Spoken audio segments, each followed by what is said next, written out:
Homicide investigation is one of the most challenging investigations that you'll ever deal with. And to think that you come off the other end of the conveyor belt at the conclusion of the case without scars, without the need for some counselling support, is totally inaccurate.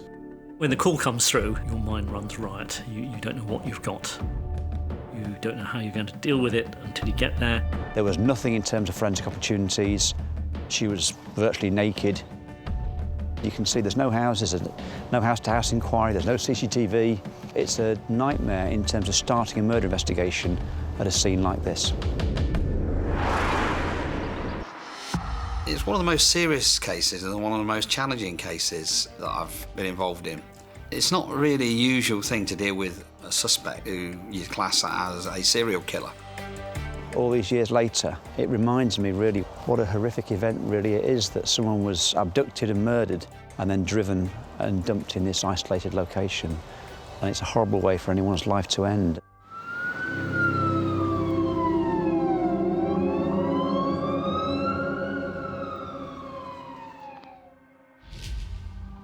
In March 1997, in Leicestershire, England, police received new evidence about two cold murder cases. They reopened them in the hope of catching a serial killer. Mick Creedon was the detective in charge. I remember most of my investigations, the big investigations, quite well. But this was a particular one because these were outstanding inquiries from 3 or 4 years earlier that had gone undetected and remained undetected. So that one stays with me, as does the kind of national nature of it. Most inquiries tend to be locally focused, this one wasn't. The first of the cold cases Mick reopened was a murder from 1993. Police had received a call stating that the body of an unknown woman had been found in a ditch in Leicestershire. It was a particularly cold, wet, snowy December time, and we believed the body had lain there for maybe 3 weeks, 3.5 weeks. The woman was riding a horse and she was looking maybe from 8 feet high that she could see down and see the body. And I think she at first thought it was a mannequin because who would expect to see a body in a location like this? Had it not been for the lady on the horseback, she could have stayed there for many more weeks. Orlando Elmhurst was the forensic officer sent to the scene at the time. It is always incredibly sad to see a young life snuffed out. It's just human nature just to feel, not only for them, but you know that there are other people involved as well. There are the parents, there are potentially the siblings, there are the children. It's not just a one-person event. It has a knock-on effect throughout a whole community.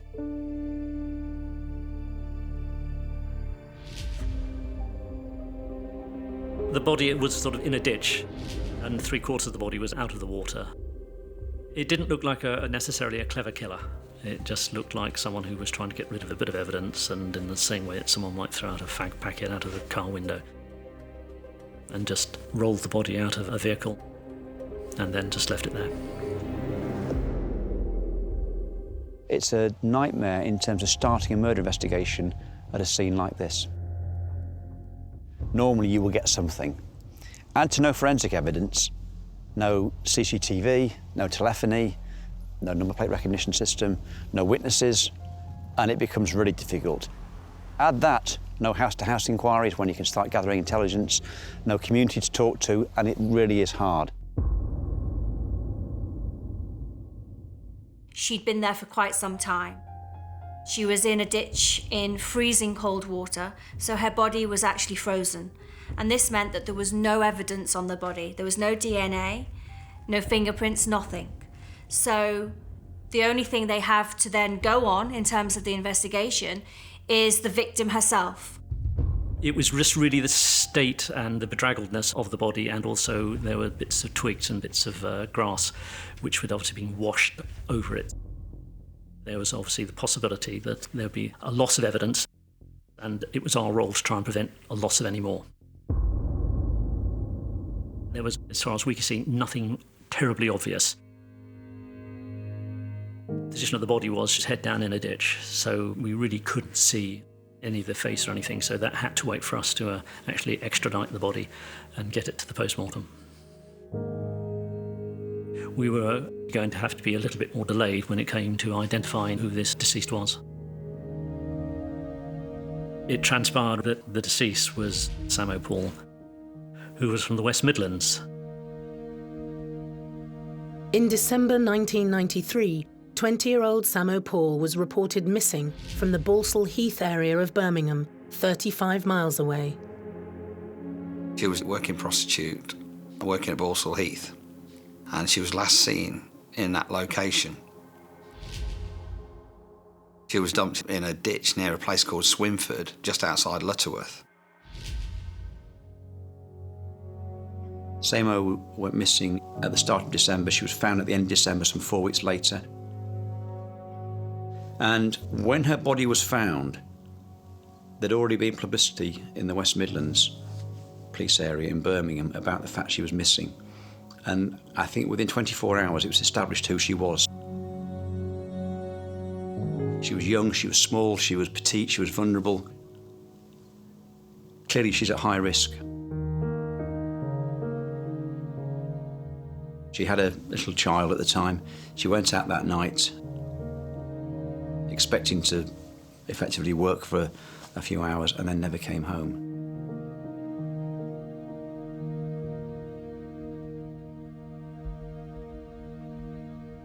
When I reviewed the investigation back in '98, came out with Orlando and we reviewed the scene and came back. And then I can remember having the same feelings I have now, which is just firstly immense sadness that someone's life could end at a scene like this. And then secondly, looking at the complications of the investigation. And any murder scene is something which stays with you. But this is a scene really where there she was, Samo, a girl at the start of her life. I find it chilling and very, very sad in truth. In this case, in some ways, all the work of the investigation had already been done in the '93 West Midlands case. So it's about gradually pulling the evidence out, then seeking out a whole load of fresh evidence. As soon as you have a murder, you know that the responsibility on you is to get it resolved and try and detect who did it. You can't help that person, but you can certainly help other people as well, being it either relatives, kin and kith, or other people who might be next on the list for the killer to kill. Often the murder victim will know their killer. So it's quite right to start at the centre and work outwards. The danger sometimes with an investigation into a bad murder is you immediately start looking at bad people, of which there are many. West Mids Police did, quite understandably, look at the movements of the boyfriend, look at whether he could be involved in the murder, and seek to eliminate him from the inquiry, which of course in the end he was. The other thing you'd be looking to do is examine those who use services of street workers, prostitutes in the Balsall Heath area of Birmingham. But that, as you can imagine, is a really difficult job because these people are quite hard to track down. So the West Mids Police will be looking very widely at that area. And clearly you start looking at vehicles, etc., that might be seen. This is a really quiet part of South Leicestershire. The local village about a mile away has a couple of pubs, probably 100 or so houses. Little or nothing happens here. It's not an area the police would go to very often. The A14 is just over there, where there was a huge site at the time. It was being developed with an awful lot of workers there, clearly who formed part of the investigation. A lot of young men there. The potential could have been one of them could be a suspect, but that was really a needle in a haystack part of the investigation.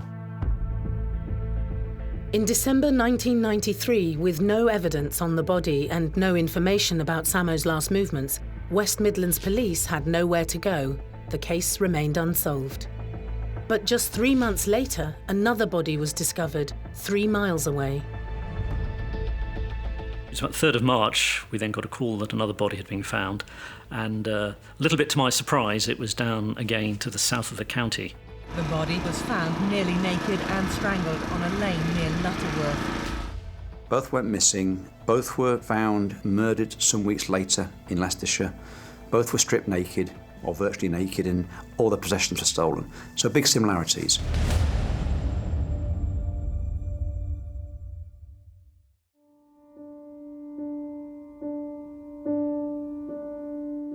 In 1997, Detective Mick Creedon was investigating 2 cold murder cases, Sam O'Paul from 1993 and Tracy Turner from March 1994. Tracy went missing from some motorway services. Unlike Samo, she was found the very next day.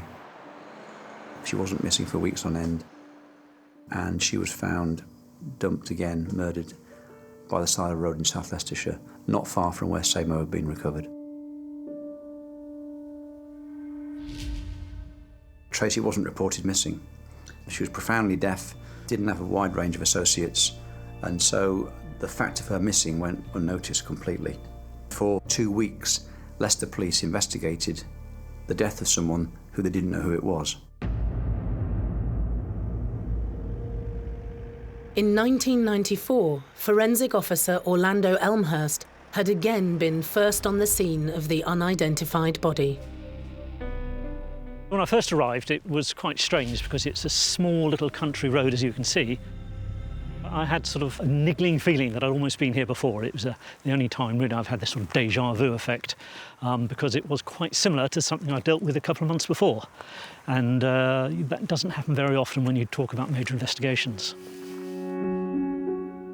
The body was laying fully naked on her back, and effectively she was looking up to the sky. It appeared that there were no drag marks, so it appeared that she wasn't dragged to that position. There was absolutely nothing on the body, no personal items with her at all, which is pretty unusual, but it made it difficult for identification purposes. The perpetrator we knew had been there, and what we then had to do was to make absolutely sure that they hadn't dropped anything. So that then required us to do a fingertip search of the whole area.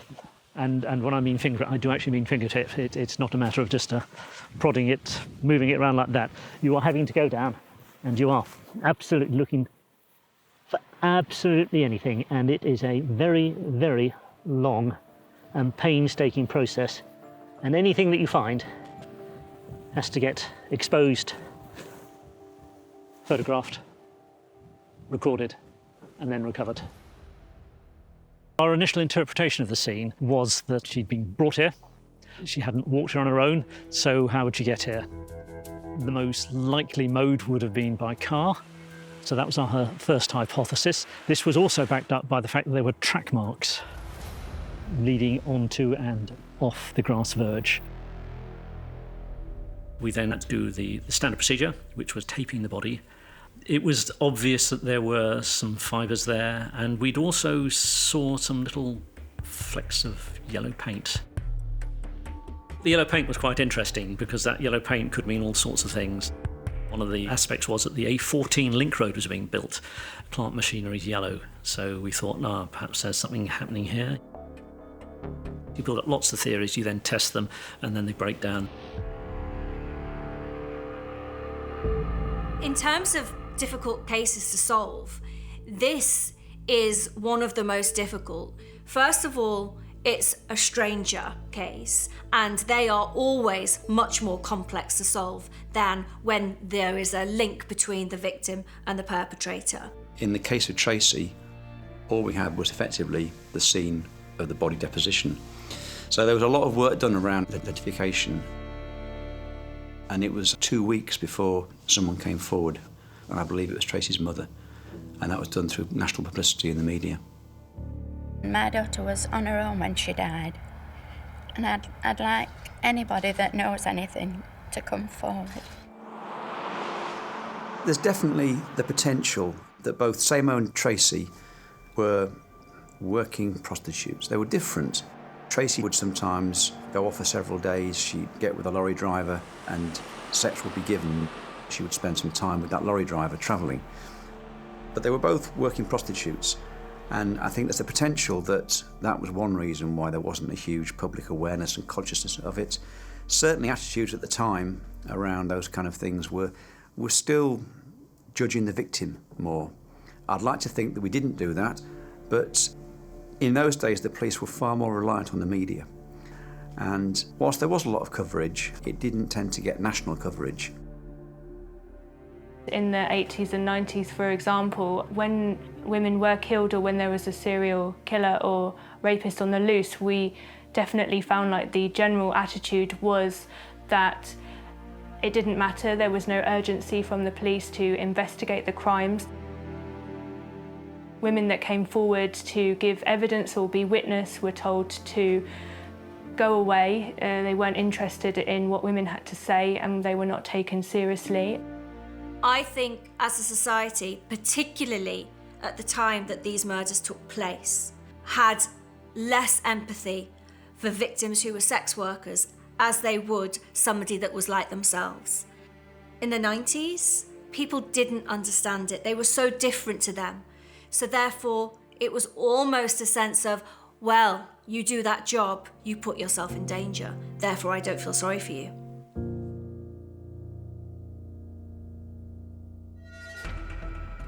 At the time of the original investigations, similarities were noted between Tracy Turner's case and that of Samo Paul just 3 months earlier.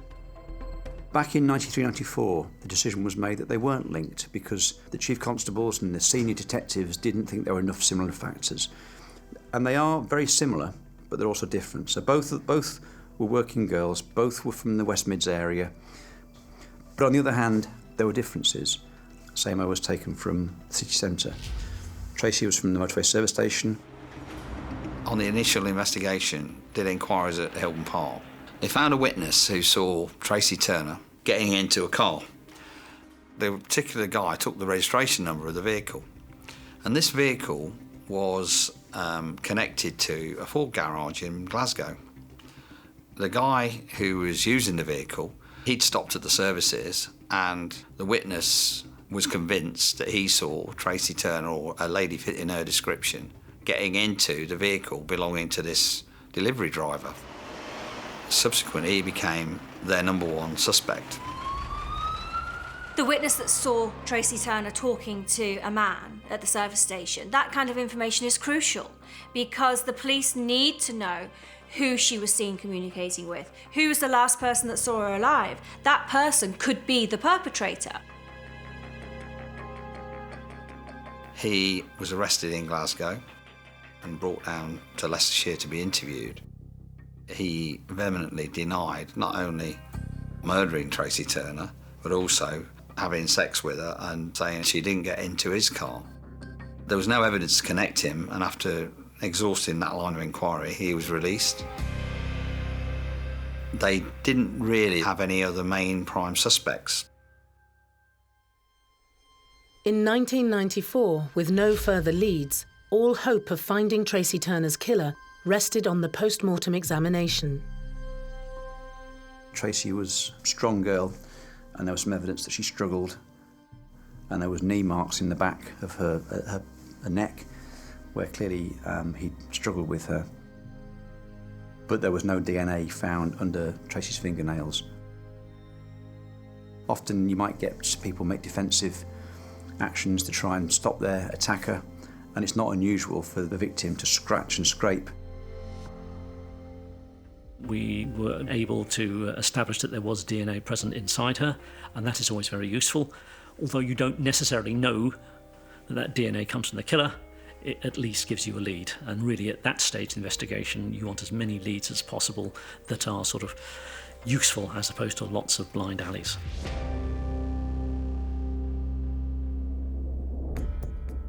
Probably one of the best forensic advances in my service has been DNA and the DNA database, which is the best in the world by a mile. By 94, there was an emerging database. It's by no means as advanced as it is now, but that database held crime scenes and suspect samples. The DNA sample, that was then submitted to the DNA database and came back as no hits. So it was left on there as a possible crime stain, awaiting anyone else who might come onto the database at later dates. Tracy Turner's case went cold, with the hope that the DNA found on her may in the future provide a link to her killer. The interesting thing with Samo and Tracy, when I look at them now and I look at what was available at the time, it was clear to me that the likelihood is it was the same killer. They should have been dealt with as a linked series. They should have been investigated jointly. We were looking at a murderer, a potential serial murderer.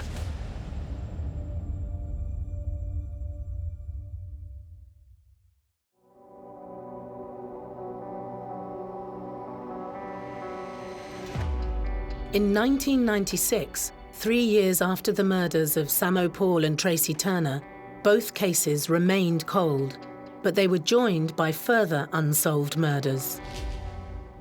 There was a series of cases in the Midlands and linking even into sex worker murders in Merseyside. There was circa 207 cases. They were sex workers or ladies who could have been mistaken as sex workers at the time of the attack. Very few killers are actually cold calculating murderers who set out and they hunt down a victim and they kill that victim. So your pre-planned murder and your serial murder is a rare event. Serial killers, of course, are sometimes the hardest to deal with because the serial murderer tends to be a stranger. The increasing number of unexplained prostitute deaths sparked a nationwide operation called Enigma to hunt for a potential serial killer. They say Operation Enigma will work in support of investigating officers. It will pull together information from throughout the country. With Enigma, it was very difficult. We ran briefings, we explained what it was all about. We just didn't know how many murders that we had linked at that time. That's what Enigma was all about. Not just linking 1 or 2 or 3 or 4 murders. Tracy Turner and Samo Paul were in the original clutch of homicides where the questions were raised, do we have another Ripper on the loose? Operation Enigma meant forces were on high alert for any crimes that could connect any of the murders to a suspect. And in 1997, in Weston-super-Mare, Avon and Somerset police received a report of a serious sexual assault that did just that. In December 97, in a hostel, a bed and breakfast place, there's a lady who had some domestic problems and she'd gone to the hostel really for some peace from the world she was in. The only other person in the guest house was Alan Kite.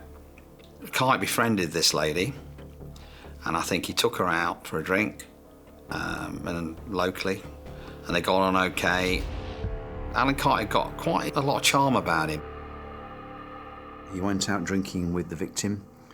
They were out late, they went clubbing, and they would return back to the home where he subjected her to a horrifying attack. It was dreadful, which included rape, almost every offence you can imagine that can be committed sexually. Told her he was going to take her to London and kill her. Clearly this was terrifying for this victim, who had the presence of mind to escape when he fell asleep briefly because he'd been drinking quite heavily. And she escaped and she contacted the police. And Avon and Somerset police, to their credit, responded really quickly, both to her as a victim, and when they got to the guest house, they caught him. He was very manipulative. He tried to dominate the interview with the officers. Alan Kite's DNA was taken when he was arrested and compared with the National DNA database of past cases. First thing we knew is I had a phone call from one of our administrators in my senior crime office who said that they'd got a hit come through via fax and saw who it was and what it was. And I knew straight away to get a DNA hit on a murder that was a number of years old was hugely, hugely interesting and problematical as well, because how do you deal with this? Alan Kite's DNA was a match to that found on Tracy Turner's body 3 years earlier in 1994. The sample that hit was a vaginal swab, which had semen upon it, which showed that he had actually ejaculated inside her. Not that necessarily killed her, but they'd obviously had intimate contact with each other. Wonderful thing about the DNA hits is they had on them probabilities. So you know the strength of it. Had it come back as a 1 in 5, that would have been this is quite interesting, but this came back in the billions. You know, this is really, really, really strong evidence. I felt that this case was so important that I went directly over to the senior investigating CID branch, personally with it, and handed it over to one of the superintendents there, Michael Creedon.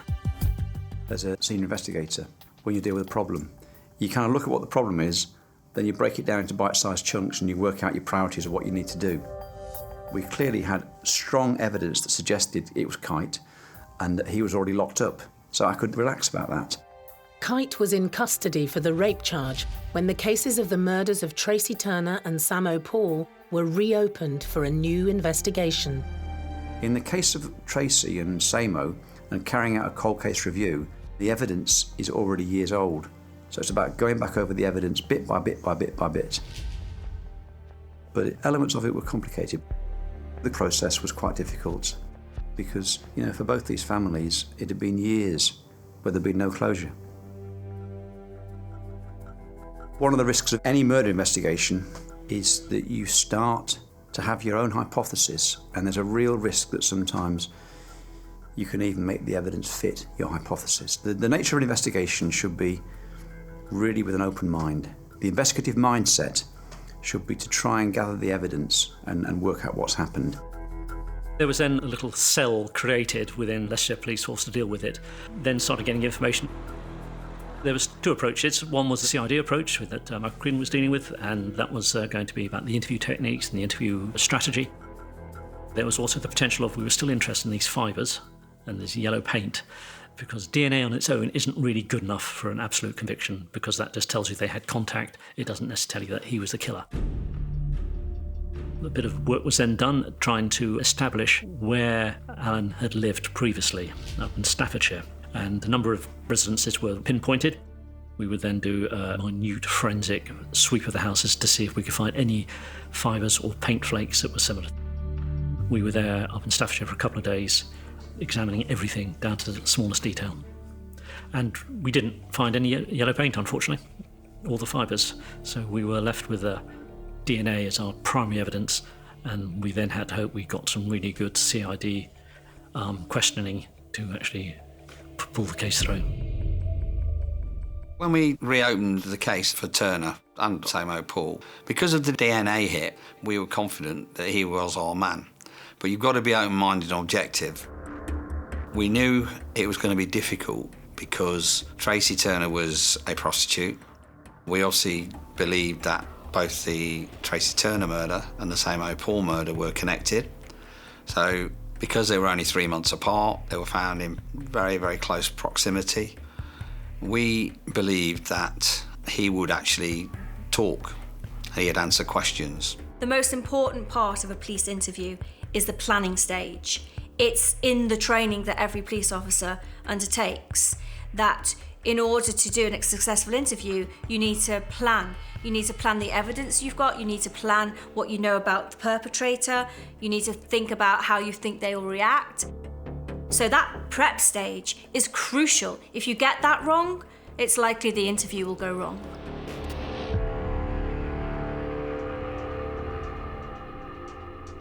The key bit with Tracy Turner was the DNA evidence, which we didn't disclose. Because if we had disclosed this before the interview, clearly one of the lines of defence he could have used was, well, guys, I use prostitutes. I can't remember 5 years ago, 4 years ago, so what's it got to do with me? And we decided we would ask him first for him to tell us his story. We start asking about his life, his movements, his associates, where he frequents, does he use prostitutes, does he come to Leicestershire, all of which he denied. He denied time and time again using prostitutes. He denied time and time again involvement in either murder. He denied coming to Leicestershire. He'd been a bit of a loner, wasn't very popular, had a very clear dislike of women. He had a history of petty thefts. He had been to prison for these. He also did a variety of jobs. He used to do people's cars up for them, a jobbing mechanic. And sometimes when he did the cars up, he would then use them for a week or so, effectively steal them from the people he was working for. And this was pivotal to the investigation, in actual fact, around both murders and the cars that he was using at that time. There were a lot of other prostitute murders, and there was Operation Enigma that was trying to see if they could be pulled together and whether there was sufficient reason for pulling them together. We suspected him of doing a number of other murders which we never detected, which we'd love to detect, but it's very difficult because they were over a period of time, we believe, and you've got to have the evidence that connects him to them. Any experienced detective would say you don't commit one horrendous sexual homicide and then finish your career. The baseline was we didn't know how many murders were linked.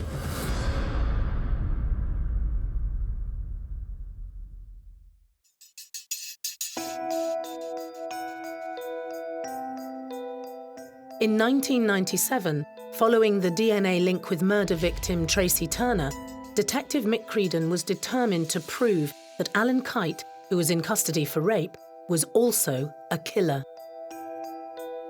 Conventionally with a murder investigation, you know, the events happened, there's media interest, there's maybe huge family pressure, community pressure, and you're having to work fast time to gather the evidence quickly. In the case of Tracy and Samo, and carrying out a cold case review, you can do a bit more slow time. We had a small team of experienced detectives. We had the privilege of time, which a lot of police officers don't get, to actually sit down and analyse everything that we got, both on the previous investigations and also the rape investigation. So we had time to think about that, and also I think things were changing in the way we were doing things. We were doing things more scientifically. My inclination would be that Kite knew this area. It's actually easy to get to. We don't know that he had associates here. We don't know that he committed crime here. We don't know whether he ever worked around here. He might have. But it's some 45, 50 miles from where the offences took place and where both girls went missing. So it's a long way to bring a body. There's an awful lot of places in between the West Midlands and here that he could have gone to. Kite travelled a lot for work, so Mick and his team began to investigate his movements in connection with other crimes. The majority of serial rapists are long-distance delivery drivers. You've got that mobility in the country. What you've got is the sex workers being very mobile, and at the same time, you've got the perpetrators being very mobile as well. Shortly after the murder of Tracy, there was another attack on a prostitute in Birmingham. It wasn't dealt with through the courts for a number of reasons, but she escaped at a time he was going to kill her. In the same period of 93-94, there was another woman who escaped.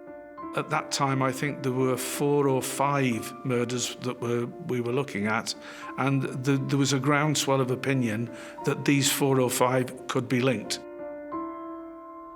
Kite was forensically linked to the murder of Tracy Turner through his DNA, but not to any of the other killings. Samo Paul's murder had been very similar to Tracy's, so the team concentrated on her case, previously investigated by West Midlands Police. It's very unusual for a senior investigator from one force to take on the lead for another force's investigation. So we took that on from the West Midlands, and I don't think West Mids found that very easily. As I come back here now, all these years later, it reminds me really what a horrific event really it is that someone was abducted and murdered, probably in the West Midlands, kept for some time, and then driven and dumped in this isolated location. And it's a horrible way for anyone's life to end. And it reminds me again how calculating Kite will have been, was been, in terms of what he did.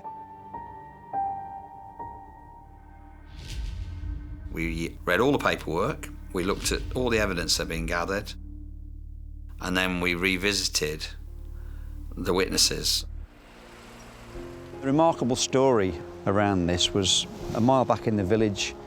In the first week in December, there was a lady was walking one afternoon, December afternoon, cold day, and she saw a brown Ford car come through the village with a certain suffix plate and a badge on the back, being driven by a man with a girl sitting in the seat behind the driver.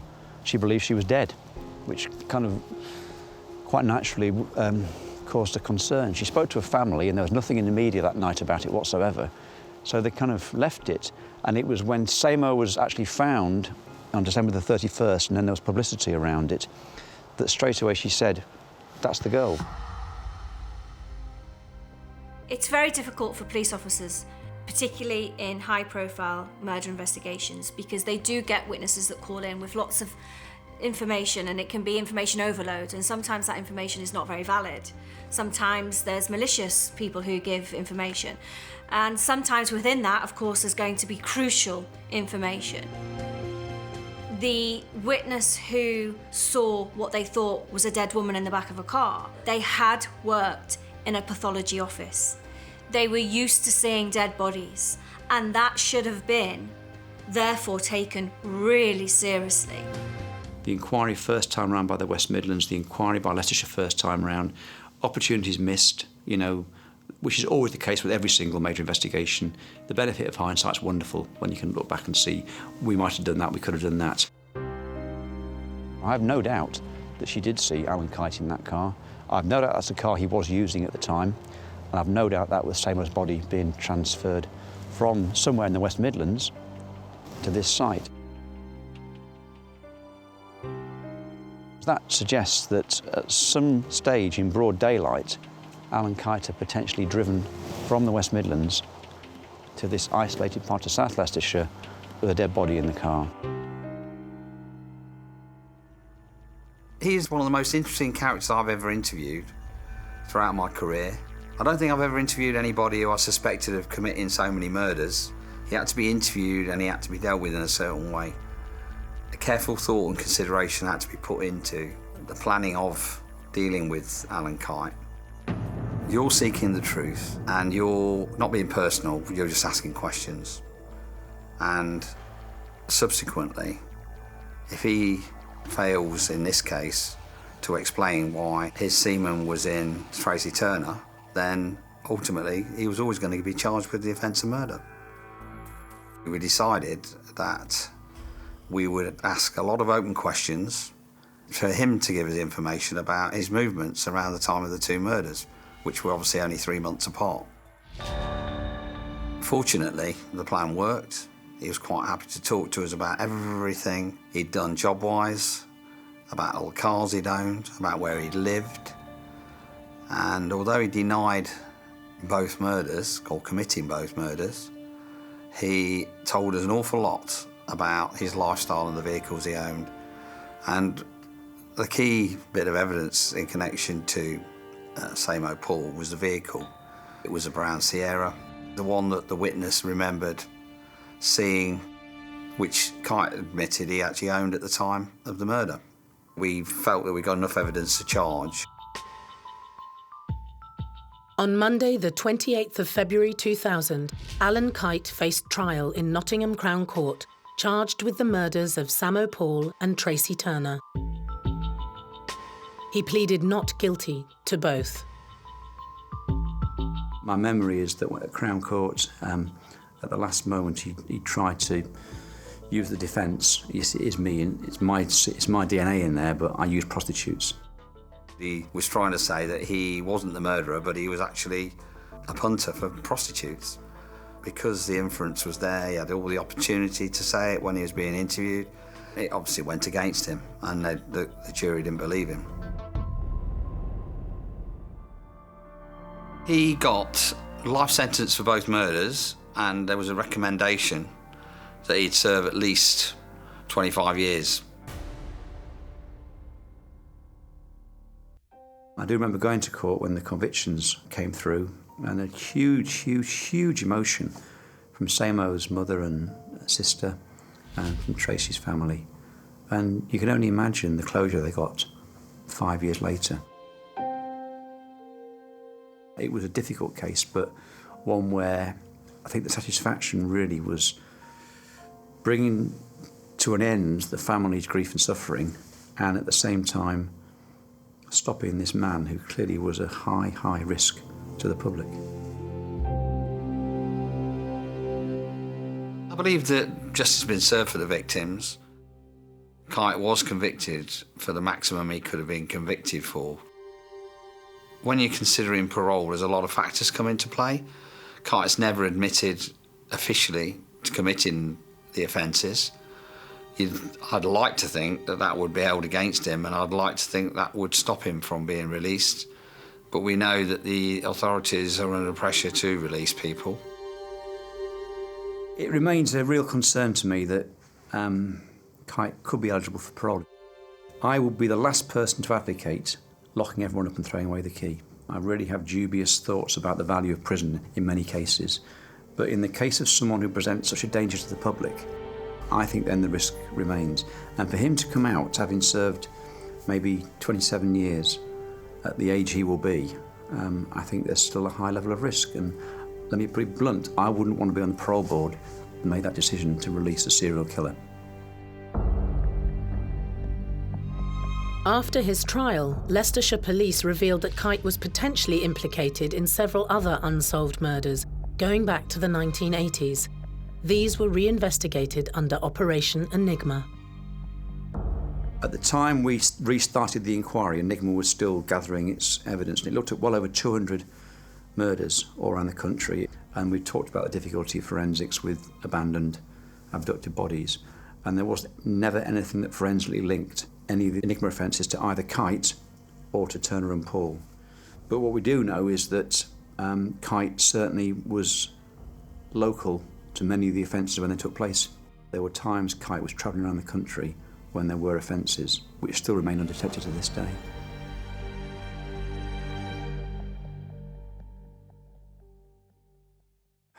I think Alan Kite's an interesting individual. I don't think he's ever confronted offending. I don't think he's ever come to terms with the fact that he's a serial killer, that he hates women. And I think there was something about the whole relationship which was very much brutality and power and dominance, and obviously within it hatred. For all those involved across the 7 years it took to bring Kite to justice, the case has stayed with them. To think that you can be so cold as to deal with a murder investigation, and then at the end of it, once the case has gone through the Crown Court, that's it, on to the next. Everyone must take a scar off the investigation and the murder inquiry.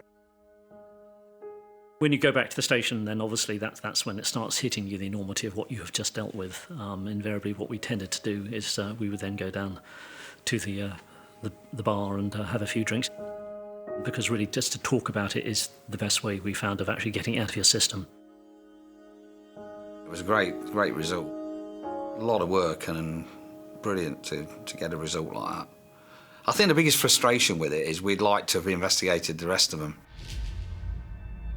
It's one of the most serious cases and one of the most challenging cases that I've been involved in.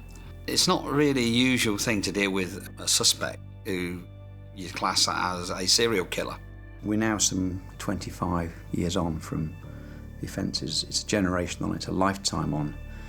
He's been in prison for 22 years at least, and I would make the obvious appeal to him to deal with his offending and come forward. And I'd actually say to him, tell us exactly what happened with Tracy and Samo. And he will have his story to tell. Something obviously clicked in his brain that led to the murders. And then I'd be saying, we need to deal with other offending, because that needs to be concluded. When that's concluded, only then can you move forward.